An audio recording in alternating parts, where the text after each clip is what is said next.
hanya dengan Rp15.000 per bulan, Anda telah turut berpartisipasi dalam menyebarkan dakwah bersama Tarbiyah Sunnah. Barakallahu fikum. Bismillahirrahmanirrahim. Assalamualaikum warahmatullahi wabarakatuh. Alhamdulillah wassalatu wassalamu ala Rasulillah Muhammad ibn Abdillah wa ala alihi wa ashabihi wa mawalah wa man tabi'ahum bi ihsanin ila yaumil qiyamah. Wa ba'd. Anak-anakku sekalian, para santri Ma'had Tahfidz Quran Tarbiyah Sunnah, para calon hufadz, calon duat, calon asatidzah, calon ahli surga. Alhamdulillah kita kembali berjumpa untuk membahas akhlak kita kepada Allah. Pada Jumat yang lalu kita sudah membahas salah satu akhlak kepada Allah adalah apa? Malu kepada Allah. Nah, sekarang kita teruskan. Salah satu akhlak kita kepada Allah adalah taat. Menyibukkan diri dengan ketaatan kepada Allah. Melaksanakan semua perintahnya, menjauhi semua larangannya. Itu salah satu akhlak kita kepada Allah. Coba lihat umpamanya di rumah. Siapa yang paling berkuasa di rumah? Ayah dan ibu, mak dan bapak, papa dan mama, umi dan abi. Sebagai orang tua mereka baik, perhatian, mengurus, ya enggak? Dan pasti punya aturan kepada anak-anaknya. Kalau bangun harus jam sekian, sebelum subuh udah bangun. Rapihkan dulu tempat tidur, itu aturan. Subuh sholat ke masjid, itu aturan. Pulang harus begini. Itu aturan. Sebagai anak yang baik, maka anak harus taat kepada aturan orang tua tersebut. Ya enggak? Itu akhlak. Terus di sekolah, siapa yang paling berkuasa di sekolah? Kepala sekolah. Di kelas yang paling berkuasa siapa? Guru. Bukan KM. Dalam mengajar, guru di kelas ada aturan. Guru itu baik apa tidak? Baik. Umumnya guru baik, perhatian, sayang, ingin anak-anak muridnya itu pintar, disiplin, rajin, maju, kelak menjadi orang besar. Nah, di kelas ketika ngajar ada aturan. Aturannya nggak boleh ribut. Kalau guru sedang menerangkan harus didengarkan, ditulis. Nggak boleh ngantuk, tidur. Kalau ujian tidak boleh apa? Nyontek. Sebagai murid yang baik harus taat kepada aturan sang guru. Itu akhlak seorang murid kepada guru. Termasuk di sini. Di pondok pesantren ada aturan. Sebagai santri yang baik taat kepada aturan itu. Ini baru ke orang. Nah sekarang bayangkan Allah mengatur seluruh alam jagat raya. Mengatur kehidupan kita sebagai manusia. Allah memerintahkan kita ibadah, kita sholat, kita saum Ramadan, kita thalabul ilmi. dan melarang ini, melarang itu. Itu aturan Allah kepada manusia. Sebagai manusia mukmin yang beriman kepada Allah harus apa kepada aturan itu? Taat, tunduk, patuh. Apalagi kalau taat ada balasan berupa pahala, rahmat, ampunan, surga. Kalau tidak taat ada apa? Ancaman hukuman dunia sampai ke akhirat. Maka tidak ada pilihan lain bagi kita selain taat agar kita selamat, agar kita senang, agar kita bahagia, agar kita maslahat. Coba lihat, semua yang Allah larang itu pasti buruk. Allah melarang mabok karena mabok buruk. Allah melarang judi karena judi buruk. Allah melarang umpamanya maling, melarang ghibah, melarang fitnah, melarang mencela karena itu buruk, bisa membuat hubungan kita dengan orang lain rusak. Jadi semua yang Allah larang pasti buruk kalau dilanggar. Sebaliknya semua yang Allah perintahkan pasti baik. Salat itu pasti baik untuk dunia kita, akhirat kita. Saum pasti baik dunia kita, akhirat kita, lahir kita, batin kita. Saum itu bisa bikin sakit atau bisa bikin sehat. Sehat. Kenapa lapar? Iya, lapar itu usaha tubuh untuk membersihkan racun dalam tubuh. Dalam tubuh kita ada racun loh. Dari mana racun itu? Dari makanan. Ada makanan yang mengandung zat kimia. Ada zat pewarna, ya enggak? Zat pengawet, zat perasa, zat apalagi lah gitu. Itu racun. Sayur ada racunnya enggak? Ada. Pestisida ada sayur tadi semprot atau biar tidak dimakan hama. Nempel di daunnya. Kalau kurang bersih ketika nyucinya dimakan jadi racun. Racun itu dibuang. Oleh apa? Oleh olahraga, berkeringat. Itu membuang racun. Termasuk oleh saum. Saum itu membuang racun-racun kita. Sehat, lahir sehat, batin selamat dunia, selamat akhirat. Jadi semua yang Allah perintahkan pasti baik. Nggak ada yang buruk. Dan semua yang dilarang pasti buruk. Nah, kita taat kepada aturan itu.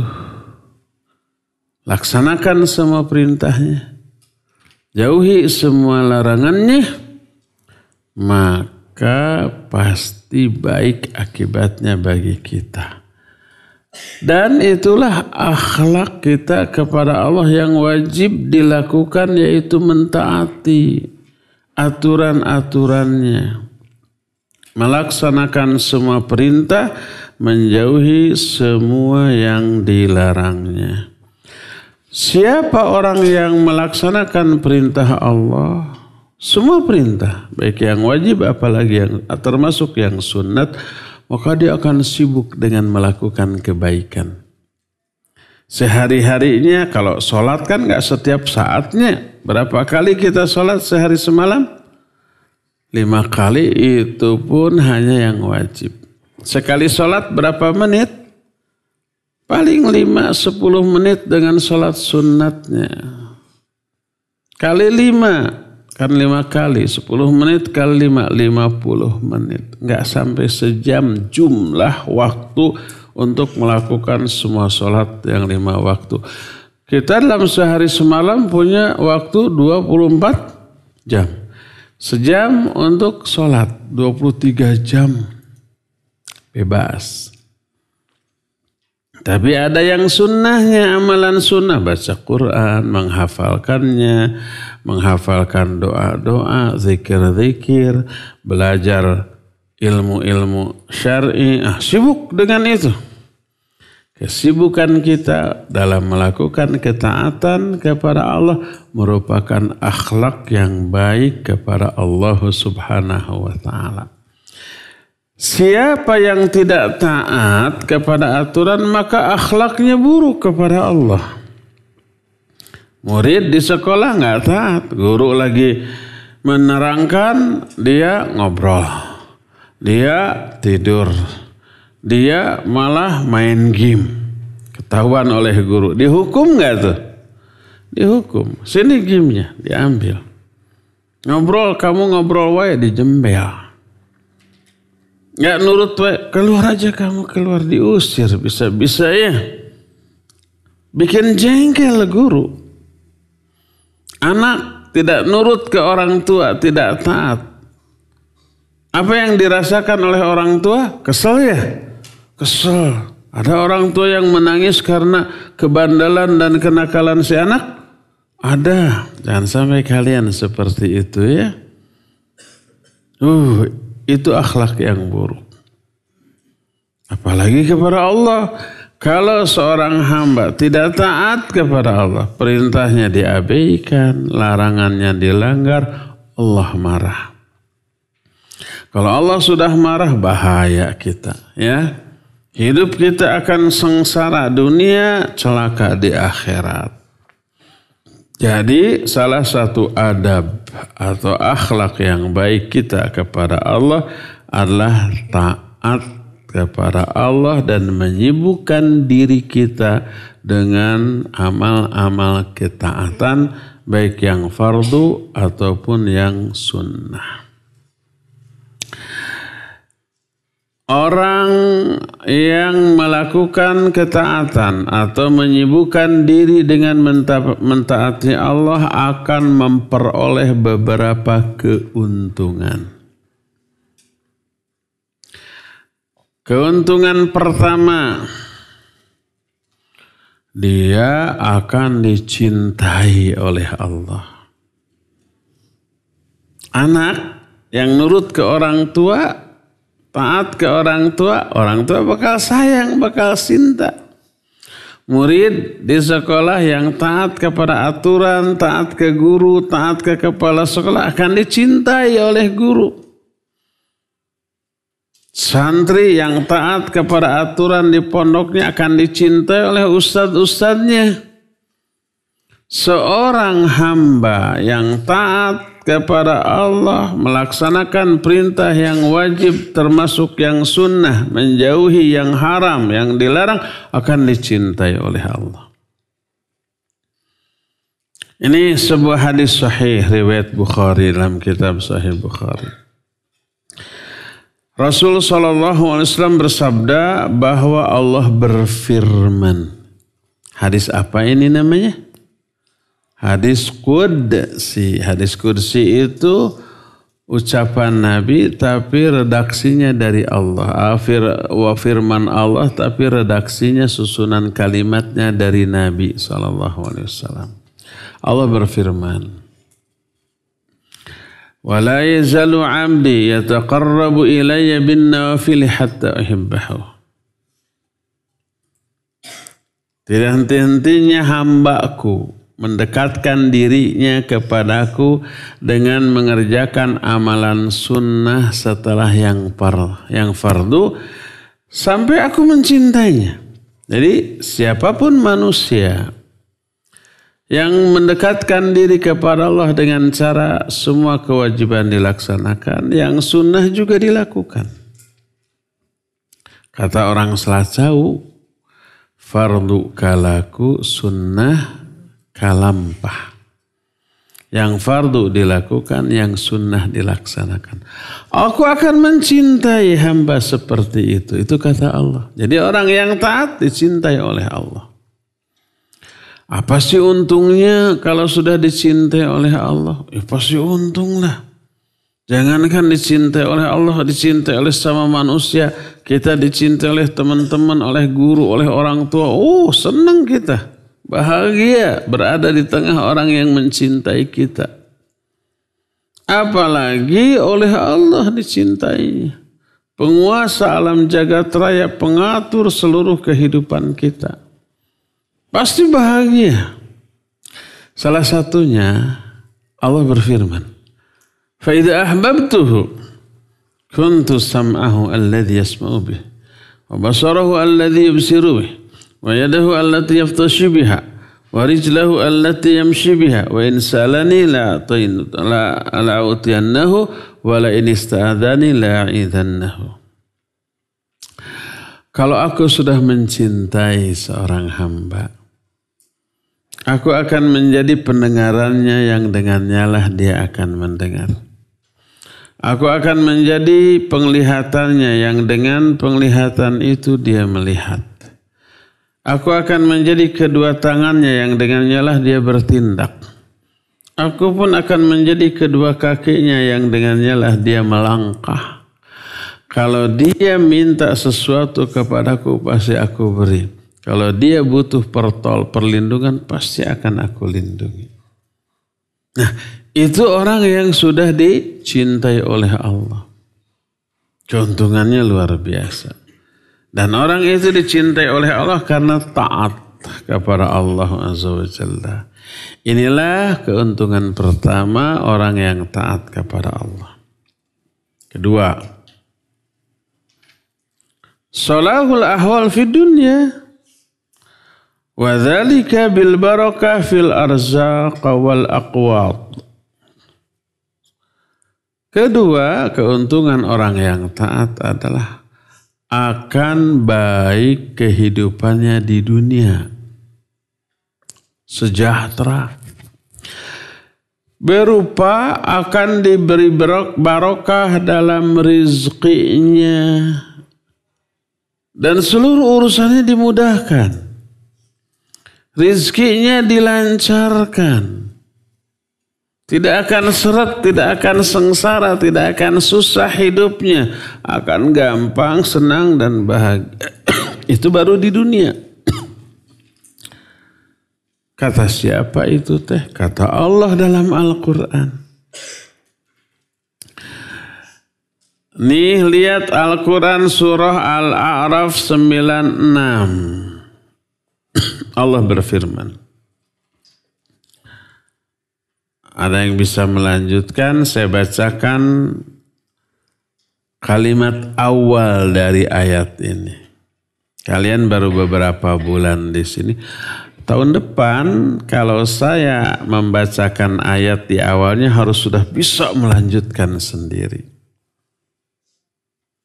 Ini ayat Allah berfirman, walau anna ahlal qura amanu wattaqau. Ada yang bisa melanjutkan? Cung. Walau anna ahlal qura amanu wattaqau lafatahna alaihim barakatim minas sama'i wal ard. Walakin kadzabu fa'akhadnahum bima kanu yaksibun. Tuh kata Allah.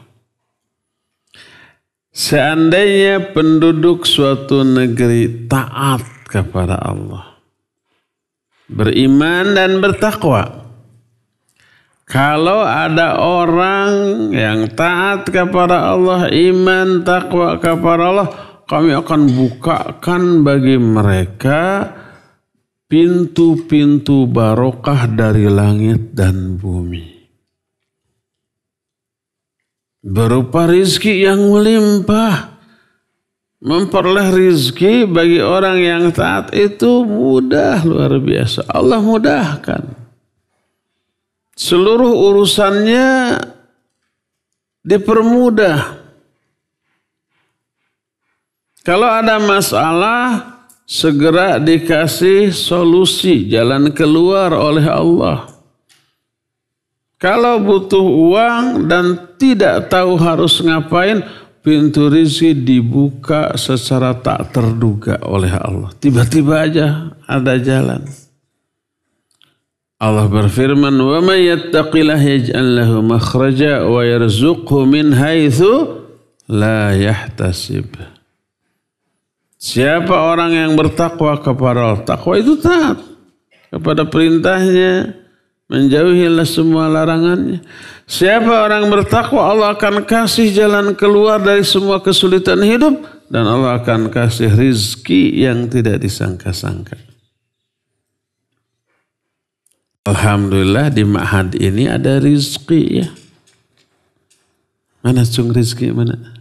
Nah itu rizki kan hiji lumayan. Satu juga minimal kita sudah punya rizki. Rizki, semoga rizki dipermudah oleh Allah Azza wa Jalla ya. Jadi wa may yattaqillah yaj'al lahu makhraja wa yarzuqhu min haitsu la yahtasib. Siapa orang yang takwa kepada Allah, dia akan diberikan jalan keluar dari semua masalah dan Allah akan berikan rezeki yang tak disangka-sangka. Itu janji Allah tuh. Walakin kadzabu, tapi sayang umumnya manusia mendustakan ajaran Allah, tidak percaya kepada jaminan Allah. Fa'akhadnahum bima kanu yaksibun, maka kami azab mereka karena dosa-dosa yang mereka lakukan.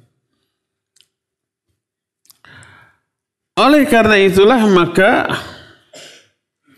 orang yang tunduk, patuh, taat kepada Allah Azza wa Jalla akan Allah permudah rizkinya, permudah urusannya. Wa may yattaqillah yaj'al lahu min amrihi yusra. Siapa orang yang bertakwa kepada Allah, Allah akan memberikan kemudahan dalam segala urusannya. Sebaliknya, orang yang tidak taat, Allah akan berikan penderitaan. Allah akan seretkan rizkinya, akan persulit rizkinya.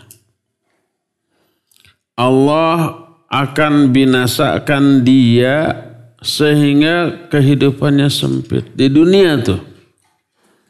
Kata Allah Subhanahu wa taala dalam surat Thaha ayat 123, ayat 123. Allah berfirman, "Faman ittaba'a hudaya fala yadhillu wa la yashqa." Siapa orang yang mengikuti petunjuk aku, petunjuk Allah, artinya taat, dia tidak akan sesat di dunia, tidak akan binasa di akhirat. Di dunia menempuh jalan yang lurus, di akhirat selamat dari azab, tidak akan binasa. Di dunia senang gembira, di akhirat bahagia. Sebaliknya, wa man a'rada an dzikri fa inna lahu ma'isyatan dhanka wa nahsuruhu yaumal qiyamati a'ma.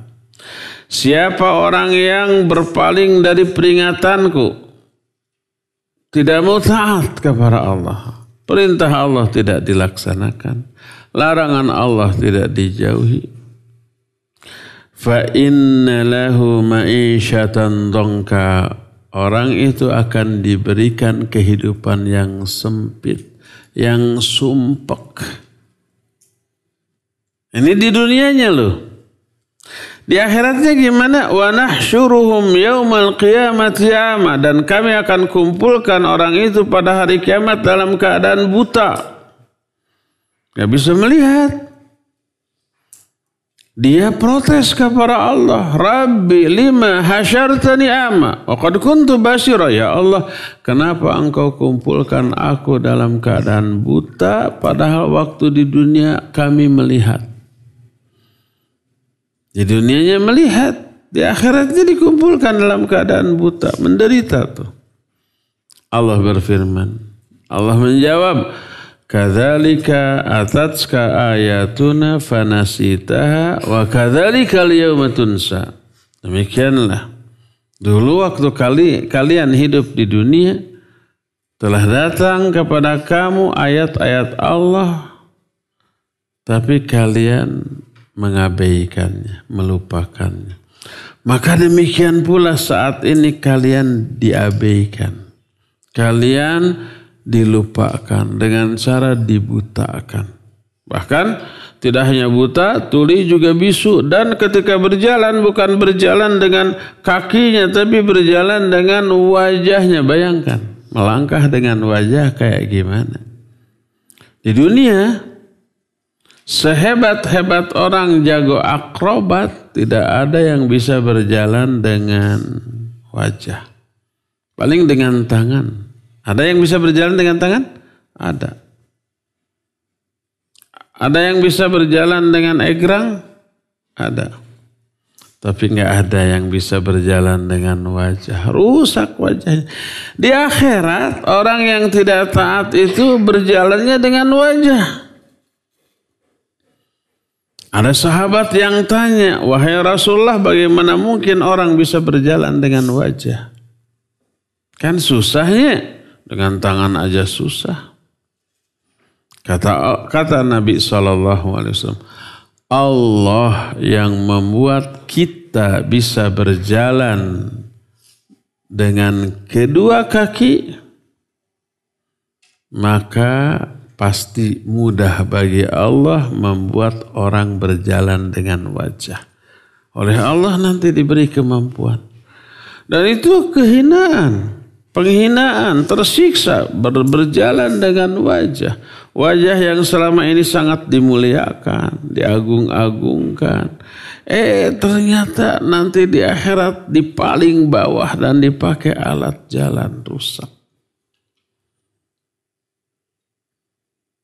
Jadi itu akibat dari apa? Akibat dari tidak taat kepada Allah. Ketika menerangkan ayat ini, para ulama menyatakan, wa kullu ma narahu min fasadin fi hadzal alam min intisyaril ma'ashi wa iradin 'anil khair wa fasadin fil aqwat wa syuyu'in lil balaya wal afat wa ghairi dzalik innama huwa natijatun hatamiyatun li tarki ta'at wal wuqu' fil ma'asi. Semua yang kita lihat berupa kerusakan di alam ini. Menyebarnya kemaksiatan. Berpaling dari kebaikan. Lalu seret rizki. Banyak musibah dan kesengsaraan menimpa. Dan semua keburukan lain. Semua itu diakibatkan karena tidak taatnya manusia kepada Allah, karena terjerumusnya manusia dalam dosa dan kemaksiatan. Oleh karena itulah maka orang yang taat akan dimudahkan urusannya, digampangkan rizkinya, diberikan jalan keluar dari masalah yang dihadapinya. Itu keuntungan orang yang taat. Itu baru di dunia. Ketiga, keuntungan ketiga. Keuntungan di akhirat. Orang yang taat akan bahagia di akhirat. Selamat dari murka dan azab. Selamat dari api neraka, masuk ke dalam surga. Itu karena ketaatan. Terus tingkatan surganya juga tertinggi. Surga itu bertingkat-tingkat. Allah berfirman tuh, salah satunya dalam surah An-Nisa 13 dan 14. Kata Allah, wa may yuti'illaha wa rasulahu yudkhilhu jannatin tajri min tahtihal anhar khalidina fiha wa dzalika al-fawzul 'azim. Wa may ya'sillaha wa rasulahu wa yata'adda hududahu yudkhilhu naran khalidan fiha wa lahu 'adzabun muhin. Coba lihat. Siapa orang yang taat kepada Allah dan Rasulnya? Allah akan masukkan orang itu ke dalam surga yang banyak mengalir sungai-sungai di bawahnya. Sungainya jangan dibayangkan sungai Citarum. Nggak mau hidup di pinggir sungai Citarum. Iya, kalau sungai Citarum kotor seperti bajigur. Mending air sungai Citarum, mending bajigur. Mending bajigur. Bajigur mah enak ya. Sehat. Ini mah sungainya tuh di akhirat bersih sebersih-bersihnya. Kalau kalian ada yang pernah ke luar negeri di sini? Kalau kalian umpamanya berangkat ke negara Eropa umpamanya. Semoga semua kalian di sini suatu saat pergi ke sana dalam rangka dakwah ya. Amin. Tapi minimal sebelum itu semua yang ada di sini semoga Allah berangkatkan ke tanah suci. Untuk haji atau umrah. Kalau di negeri Eropa, di mana ada sungai, di sana pasti jadi tempat wisata. Pertama, sungai itu bersih, nggak ada limbah, nggak ada sampah. Di pinggir-pinggir sungai itu ada CCTV. Tahu CCTV? Kamera, CCTV. Kalau ada yang melemparkan sampah, klik langsung ke foto, ditangkap langsung itu. Walaupun hanya puntung rokok umpamanya, walaupun hanya bekas permen telung, ditangkap itu, didenda. Maka orang nggak berani.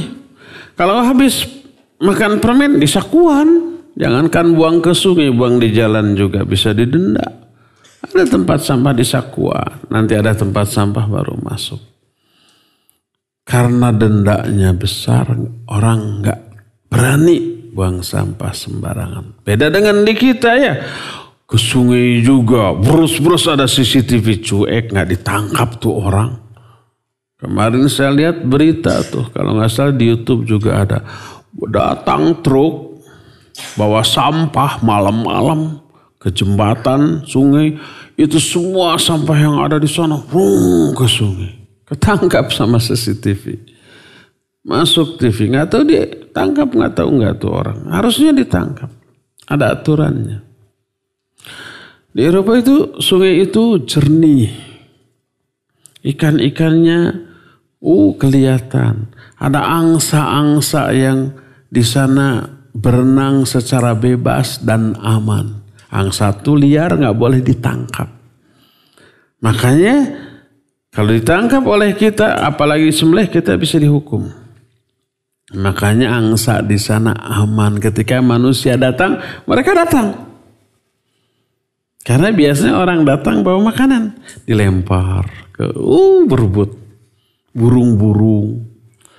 Kalau umpamanya kita bawa roti kayak gini, roti yang sudah basi kita nggak bisa makan.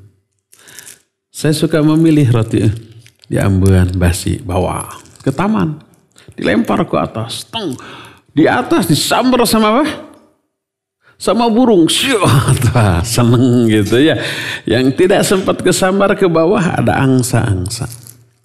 Di pinggir sungai selalu ditata jadi taman. Gak boleh ada pedagang asongan, gak boleh buang sampah sembarangan, gak boleh ngerokok, ada CCTV di sana. Sekali ada orang yang melanggar, kena CCTV langsung. Denda gede. Jadi sungai di sana menjadi tempat wisata enak. Jadi kalau refreshing duduk ada bangku-bangku yang disiapkan di sana ya. Sambil ngemil gitu. Nikmat. Itu baru di dunia. Apalagi di akhirat. Allah akan masukkan orang yang taat kepada surga yang banyak mengalir sungai-sungai di bawahnya. Dan mereka kekal abadi di dalamnya. Dan itulah keberuntungan yang besar. Siapa yang maksiat kepada Allah dan Rasulnya. Nah maksiat itu tadi kewajiban ditinggalkan. Yang dilarang malah dilanggar. Itu maksiat. Siapa orang yang maksiat kepada Allah dan Rasulnya dan melewati batas-batas syariat. Allah akan masukkan dia ke dalam neraka. Dia kekal di dalamnya dan baginya ada azab yang menghinakan. Jadi kalau taat diberi surga, kalau maksiat diberi neraka. Itulah 3 keuntungan yang bisa kita jelaskan dari orang yang taat kepada Allah dan Rasulnya. Ya. Inilah adab seorang muslim kepada Allah, akhlak seorang muslim kepada Allah, yaitu taat kepadanya, menyibukkan diri dengan amal-amal ketaatan untuk meraih ridho Allah SWT. Ya, cukup ya sampai di sini dan kita masih punya sisa waktu untuk bertanya jawab. Wassallallahu ala nabiyina Muhammadin wa ala alihi wa ashabihi wasallam. Cung. Yang barusan keluar. Siapa namanya? Assalamualaikum warahmatullahi wabarakatuh. Assalamualaikum warahmatullahi wabarakatuh. Nama anak Gilsyah. Gilzah. Gilsyah. Apa? Agilsyah. Ardiansyah. Saha? Adi. Agil. Dipanggilnya Agil. Udah ya. Agil aja. Dari? Bekasi. Agil dari Bekasi. Setelah mau nanya, apa hukumnya mengusap muka ketika setelah membaca doa? Mengusap muka setelah berdoa. Setelah berdoa, Rabbana atina fid dunya hasanah fil akhirati hasanah qina adzabannar. Amin. Ini. Ya. Iya. Tayyib, barakallahu fiik, pertanyaan yang bagus. Sini Agil. Sini. Dihukum dulu karena sudah bertanya. Hukumannya harus makan roti. Pilih.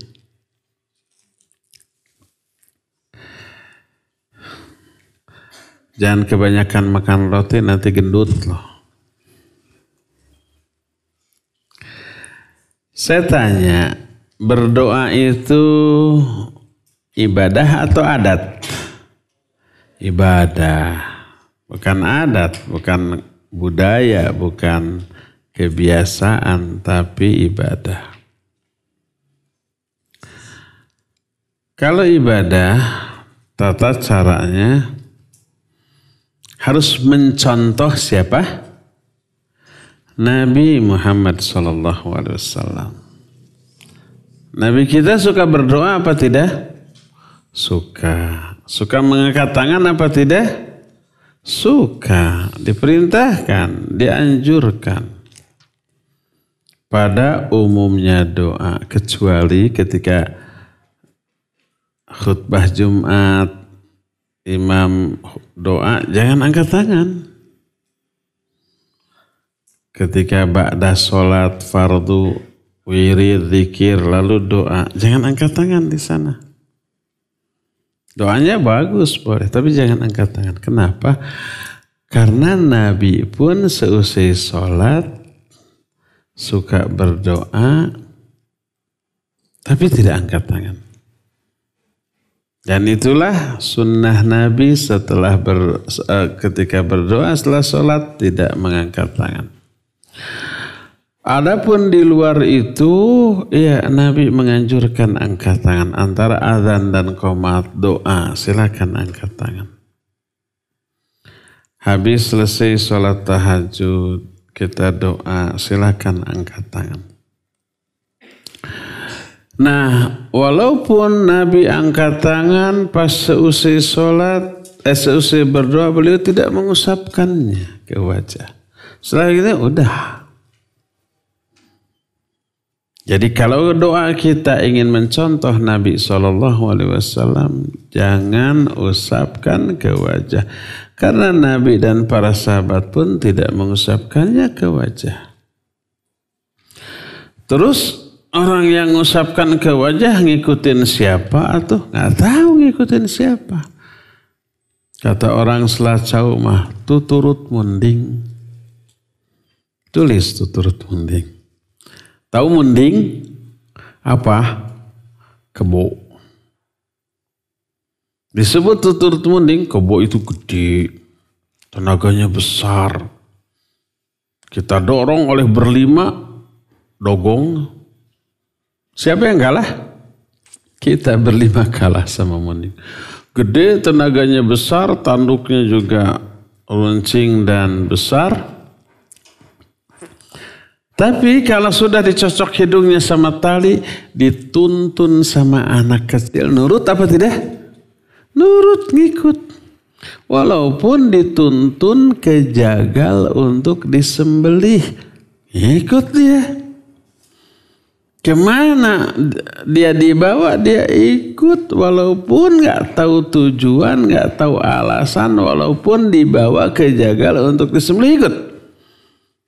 Nah, makanya orang yang suka ikut-ikutan, gak tahu alasan, gak tahu tujuan, gak tahu dalil, disebut tuturut munding. Artinya ngikut-ngikut kayak kebo yang dicocok hidungnya. Kayak gitu tuh. Jadi orang yang setelah berdoa lalu mengusapkan tangan ke wajahnya, bukan mengikuti Nabi SAW. Bukan mengikuti para sahabatnya. Ikutin siapa? Gak tahu. Sebab gak ada dalil mengusapkan tangan ke wajah setelah berdoa. Ya. Jadi sunnahnya setelah berdoa tidak usap tangan. Siapa lagi? Virus.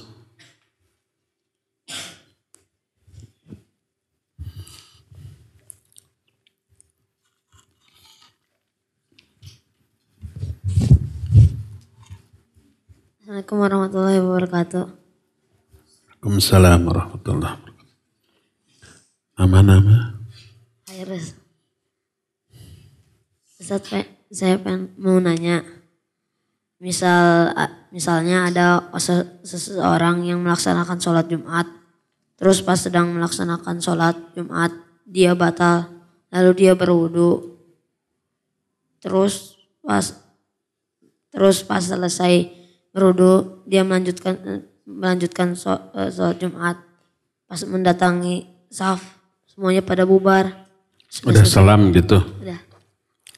Apakah dilanjutkan sholat Jumat atau sholat zuhur? Baik, barakallahu fiik. Orang yang tidak sempat sholat Jumat karena ada uzur, apapun alasannya, seperti karena sakit, gak bisa sholat Jumat. Karena di perjalanan gak bisa sholat Jumat. Termasuk karena menwa. Mencret wae. Jadi waktu khutbah ikut. Pas sholat, pas qomat, mules. Lari. Kemana ke larinya? Ya ke WC lah. Agak lama tuh. Setelah selesai wudhu lagi mau ikut sholat Jumat. Pas sampai di dalam sudah salam. Imamnya sudah salam. Apa yang harus dia lakukan? Kembali ke yang tadi. Dia tidak sempat sholat Jumat karena ada uzur. Semua yang tidak sempat sholat Jumat karena ada uzur, dia wajib sholat zuhur. Maka dia sholatlah zuhur. Tapi khutbahnya ikut. Walaupun orang gak ikut khutbah, umpamanya kesiangan, ketiduran, pas bangun, sedang khutbah gitu ya. Akhirnya dia wudhu, dia ke masjid, pas di masjid sudah qomat. Ikut sholat Jumat, gak ikut khutbah. Tetap sah. Dan sholatnya tetap 2 rakaat, gak perlu ditambah 4. Khutbah bukan pengganti 2 rakaat pada sholat zuhur, bukan. Karena ada orang yang bilang ya, Jumatnya pengganti sholat zuhur, khutbahnya dianggap 2 rakaat, sholatnya 2 rakaat. Nggak benar. Jumat bukan pengganti sholat zuhur. Sebaliknya sholat zuhurlah yang menjadi pengganti dari Jumatan bagi yang tidak sempat sholat Jumat. Jadi kalau orang tadi pas ke masjid sudah bubar, sudah salam, dia sholat duhur. Nah sekarang gini, kalau dia masih sempat setelah wudhu ke masjid, imam masih sholat tapi rakaat terakhir. Umpamanya sedang sujud. Kita masih sempat takbir, Allahu Akbar. Sujud langsung. Lalu setelah sujud, duduk, lalu salam si imam. Kita melanjutkan 2 rakaat. Karena sholat Jumat sudah sempat ikut dengan imam. Sholat 2 rakaat, sholat Jumat. Karena sudah takbir bersama imam sehingga tinggal lanjut. Setelah imam salam, kita berdiri sholat 2 rakaat. Adapun kalau imam sudah salam, kita nggak sempat ikut, maka kembali sholat zuhur. Fahimt? Ngerti? Iya. Awas nanti jangan telat sholat Jumatnya. Sini, ambil. Siapa lagi? Cung. Ini dulu. Tuh, kasih. Assalamualaikum warahmatullahi wabarakatuh. Waalaikumsalam warahmatullahi wabarakatuh. Ada nama nanya. Nama. Mana Muhammad Hafiz dari Ciamplas. Panggilannya Muhammad apa Hafiz? Hafiz. Silakan Hafiz Ciamplas. Apa saja faidah dalam menuntut ilmu? Apa saja faidah dalam menuntut ilmu? Pertanyaan Hafidz, apa faidah dari menuntut ilmu? Faidahnya sangat banyak. Faidah pertama, ibadah, dapat pahala. Mau ngerti mau tidak, usaha dia. Ketika belajar menuntut ilmu jelas dapat pahala, jelas menggugurkan dosa gitu ya. Jelas dicintai oleh Allah Azza wa Jalla dan seterusnya. Itu faidah pertama, itu ibadah. Kedua, dia akan dipuji oleh Allah dan dimintakan ampunan oleh para malaikat di langit dan di bumi. Allah memuji di hadapan para malaikat. Lihat tuh, hambaku itu sedang belajar ilmu, dia hebat, dia dipuji oleh Allah, dipujinya di hadapan para malaikat. Lalu malaikat mendoakan ampunan dan rahmat bagi orang yang sedang menuntut ilmu. Kalian ini sekarang, saya tanya, jawab yang jujur ya. Ketika ngaji sekarang, menderita apa tidak? Ada penderitaan yang sedang dirasakan? Ada. Apa? Pusing? Kok pusing? Sakit mungkin? Syafakallah. Sakit apa? Sakit pusing. Nanti minta obat ke musyrif. Yang sehat, siapa yang sehat tapi menderita? Apa penderitaannya? Banyak. Saya aja sekarang menderita. Pegal apa tidak? Nah, pegal. Pertama itu cangkeng, cangkel. Kedua ngantuk. Ada yang ngantuk? Itu nahan kantuk ketika ngaji itu luar biasa. Ketiga bete. Ada yang bete di sini?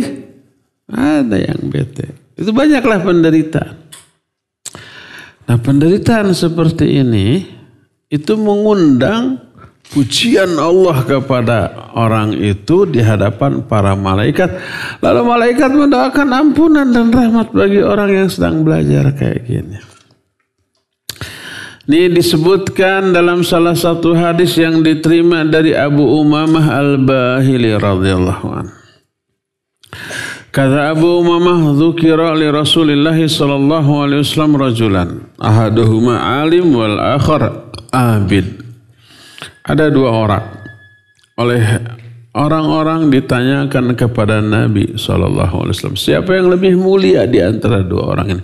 Orang yang berilmu, baik belajar ilmu ataupun mengajarkan ilmu, atau ahli ibadah tapi bodoh. Bodoh tapi ibadahnya hebat. Ini ahli ilmu, baik penuntut ilmu ataupun pengajar ilmu. Ibadahnya tidak sehebat orang bodoh tadi. Mana yang lebih utama? Dijawab oleh Nabi SAW. Fadlul alimi alal abid kafadli ala adanakum. Wa fi riwayah kafadlil qamari laylatal badri ala sairil kawakib. Keutamaan orang yang sedang belajar ilmu dengan ahli ibadah tanpa ilmu seperti keutamaan aku dibanding orang terendah di antara kalian. Keutamaan Nabi dibanding orang yang paling rendah di kalangan kaum muslimin. Dalam riwayat lain seperti keutamaan bulan pada bulan purnama dibanding seluruh bintang yang ada. Pada waktu bulan purnama, mana yang lebih terang cahayanya? 1 bulan atau jutaan bintang? 1 bulan lebih terang. Seperti itu keutamaan orang yang belajar ilmu dibanding ahli ibadah tanpa ilmu. 1 orang berilmu itu lebih utama dari jutaan ahli ibadah tanpa ilmu. Lalu Nabi menyatakan, Innallaha wa malaikatahu wa ahlas samawati wal ard hatta namlah fi juhriha wa talhut la yusalluna ala muallimin nasil khair. Sesungguhnya Allah, para malaikat, seluruh makhluk penghuni langit dan bumi, sampai semut-semut yang ada di lubang-lubang mereka dan ikan-ikan yang ada di lautan, semuanya bersolawat kepada orang yang belajar ilmu, mengajarkan ilmu kebaikan kepada manusia. Jadi orang yang sedang belajar mengajar dapat salawat dari Allah, dari para malaikat, dari seluruh makhluk penghuni langit dan bumi, sampai binatang juga bersolawat bagi orang yang sedang belajar dan mengajar. Nah, salawat Allah kepada hamba maksudnya pujian Allah kepada hamba itu di hadapan para malaikat. Yang sedang belajar mengajar dipuji oleh Allah di hadapan malaikat. Adapun salawat para malaikat, salawat binatang-binatang, artinya doa istighfar mereka bagi orang itu. Jadi selama kita belajar, para malaikat di langit dan di bumi, binatang-binatang, semut-semut, ada semut nggak di sini? Pokoknya semua semut di lubang-lubangnya berdoa, Allahumma gfir lahum warhamhum, Allahumma gfir lahum warhamhum. Ya Allah, ampuni orang yang sedang belajar dan mengajarkan ilmu, rahmati mereka. Gitu. Itu bayangkan, malaikat nggak kehitung jumlahnya, binatang juga nggak bisa dihitung saking banyaknya.